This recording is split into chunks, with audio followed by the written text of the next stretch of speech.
आइए एक important question लिए निर्देशांक ज्यामिति से। देखिए क्वेश्चन है,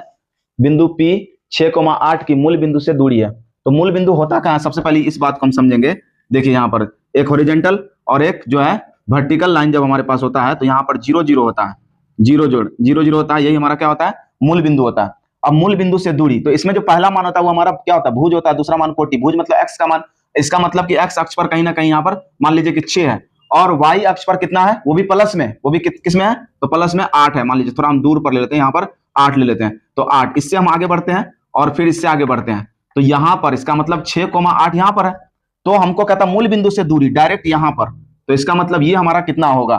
तो सबसे पहले हम ये देखेंगे कि ये जो है वाई अक्ष पर की दूरी है, ये हमारा 8 है, और ये एक्स अक्ष पर की दूरी ये हमारा 6 दिया हुआ, तो इसका मतलब ये बन गया समकोण त्रिभुज,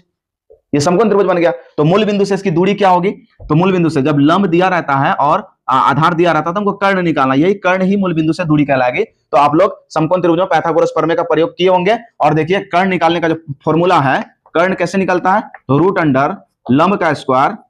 स्क्वायर जोड़ आधार का स्क्वायर, यही होता है आधार का स्क्वायर। ठीक है, अब देखिए लंब का स्क्वायर, लंब हमारे पास क्या दिया हुआ, 8, 8 64 हो जाएगा, प्लस आधार क्या दिया हुआ है, 6 दिया हुआ, सचा के 36, इकाई लगा देंगे, कुछ नहीं है यहाँ पर, तो इकाई 36 और 64 जोड़ के हो जाएगा 100, और 100 को हम रूट से निकालते हैं तो हम लोग जानते हैं कितना निकलता है, 10 इकाई। तो इस तरीके से जो हम आसानी से इसका क्या कर सकते हैं, कभी भी इस तरीके का क्वेश्चन